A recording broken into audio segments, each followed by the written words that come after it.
Общественная безопасность – одна из главных задач, за решение которой взялся аким города Бакытжан Сагентаев. В 2020 году по поручению главы мегаполиса был установлен 41 стационарный модульный пост в самых криминогенных участках, включая посты для туристской полиции. В дневное время в них работают участковые инспекторы, а ночью несут службу инспекторы полка патрульной полиции. Благодаря установленным модульным постам в городе снизился уровень преступности. С момента начала их работы от граждан поступило более 7 тысяч обращений, по которым начато 43 досудебных расследования, возбуждено свыше 2000 административных дел. 949 гражданам оказана юридическая помощь и консультация. По итогам 11 месяцев преступность в городе снизилась на 47,8%. В местах, где появились модульные посты, до 60%. На улицах города значительно усилилось пешее патрулирование. За общественным правопорядком в городе ежедневно следят 1650 полицейских. Разработано 550 маршрутов патрулирования.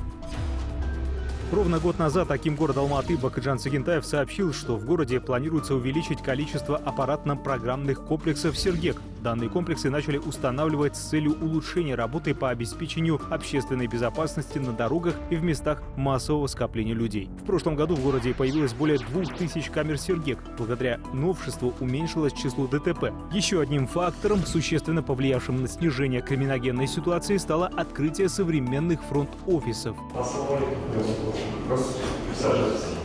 Только за прошлый год во фронт-офисы полиции обратилось более 3000 жителей мегаполиса. Фронт-офисы имеют все условия для комфортного пребывания для посетителей. Все обратившиеся могут получить компетентные ответы на свои вопросы и подать заявление. Только в 2020 году количество уличных преступлений снизилось в 4,2 раза.